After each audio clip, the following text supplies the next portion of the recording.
Olá, amigos! Nesse segundo vídeo sobre Database com Observable, vamos abordar o assunto dados, ou seja, o primeiro passo para a gente fazer visualização de dados é colocar os dados de uma maneira adequada dentro dos nossos notebooks do Observable. Então, sem mais delongas, vamos começar a examinar aqui um notebook que eu já criei com esse título Dados. Eu fiz isso da mesma maneira que eu fiz o notebook do vídeo passado.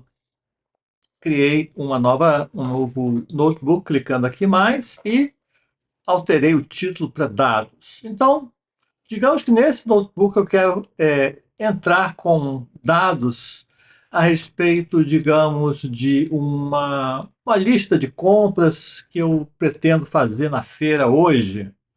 Ok, então eu preciso representar, e eu vou criar aqui uma célula para isso, uma célula JavaScript, uma célula contendo os dados de compras, lista de compras. Eu vou criar aqui uma lista de compras, vou dar o nome compras, e colocar aqui dentro alguma coisa que seja, enfim, uma representação do que eu quero comprar na feira. Então, digamos que eu queira comprar 20 laranjas e 10 maçãs na feira hoje. Então, eu posso colocar isso na forma de um agregado de duas coisas. Eu posso, por exemplo, criar aqui um array em JavaScript é dado aqui com essa notação de abre e fecha colchete. Eu posso dizer, por exemplo, 20 e 10. Então, está aí um array com duas entradas, né? 20 e 10. Acontece que essa representação é uma representação ainda incompleta, porque eu estou dizendo, primeiro, não disse exatamente o que esses números significam, e também não disse que 20 se refere a laranjas e 10 a maçãs. Então, em vez de fazer simplesmente um array de dois números, eu vou associar cada uma dessas entradas na minha lista de compra mais informações.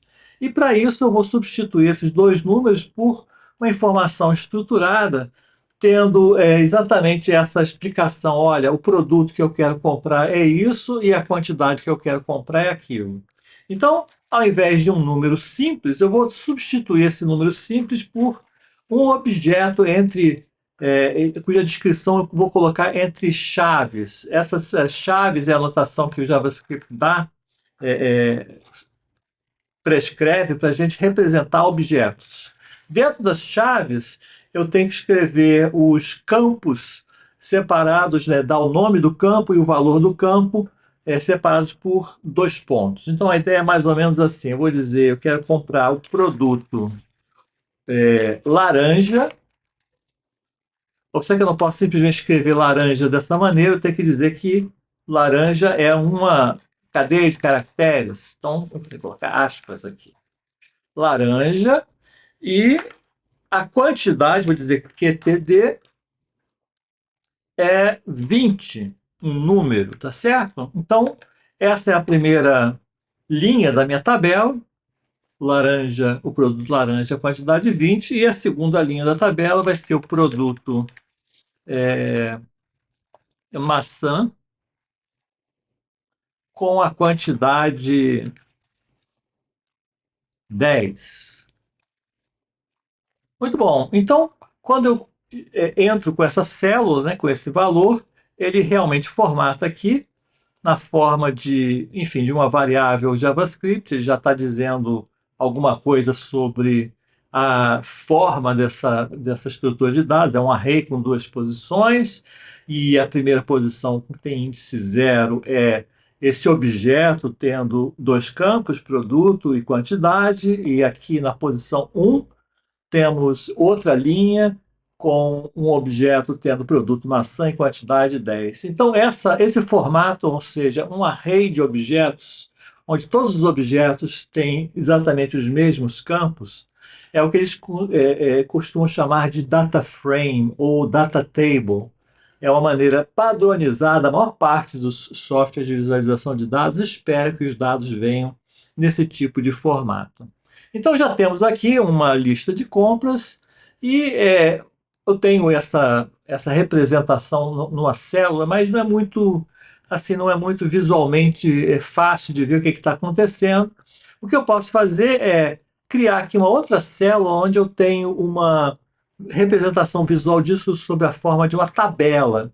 E para isso eu vou dizer assim, Create Table é um dos templates que você tem acesso clicando aqui no menu de criar nova célula. Uma das coisas que você pode dizer é Create Table. Eu vou fazer exatamente isso.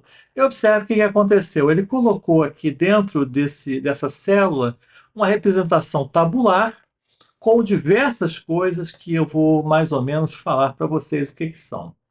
Então, observe, aqui eu estou dizendo assim, eu tenho uma nova célula, inclusive ele colocou esse número, esse nome temporário aqui, célula 241. Eu posso chegar aqui e dizer assim, trocar esse nome para tabela de conta. Eu vou botar só tabela, pronto, tabela, ok? Só para a gente ver isso de uma forma menos esquisita, né? Chamar de célula não é legal. Então, tabela é essa célula que é uma representação enfim, daqueles dados de compras sob a forma, né, visual de uma tabela. E essa representação visual ela tem diversas características interessantes. Por exemplo, ela está dizendo assim, a coluna produto ela é do tipo string, ou seja, ele já entendeu que produto é uma cadeia de caracteres que tem, por enquanto, dois valores únicos. Muito bom, dois valores únicos, porque um é laranja, o outro é maçã. Se eu tivesse, por exemplo, uma outra linha aqui na minha tabela que fosse também laranja, imagina que eu fizesse isso, vou copiar isso mais uma vez e vou dizer laranja agora 40, 50, por exemplo, ele vai entender que tem laranja duas vezes e maçã uma vez. Ok? Inclusive, ele botou assim, essa representação maiorzinha do que essa, justamente porque agora tem duas linhas, 67% dataset é laranja e 33, um terço, maçã. Então, ele já fez essa, vamos dizer assim, essa análise dos dados e tentou dar para você uma certa noção do que tem nesses dados. Eu vou tirar essa linha auxiliar aqui, porque efetivamente não faz muito sentido você dizer que vou comprar laranja várias vezes, não é isso? Então agora temos dois valores únicos, laranja e maçã, e a quantidade aqui também fez uma análise e já entendeu que essa quantidade é um número inteiro, e, naturalmente, se eu tivesse botado aqui, por exemplo, não faz muito sentido comprar uma laranja e meia, né? Mas digamos que fosse razoável dizer 20,5, ele já teria meio que entendido que pode haver números fracionários. Ou seja, esse tipo de tabela do observable ele já é bastante esperto para tentar entender exatamente o que está acontecendo com os dados que você está suprindo. Vou voltar aqui para 20 e ele vai continuar entendendo integer. Essa representação visual aqui, essa análise na forma de tipo um gráfico de barras, é só para ajudar vocês, quando tem muitos números, a ter uma noção de tamanho, de quantidade em cada uma dessas, ou seja, a distribuição desses valores ao longo das linhas da tabela. Então é isso. Então eu posso tanto escrever aqui e ler isso sob a forma tradicional JavaScript, ou pode ver isso na forma gráfica com algumas coisas a mais.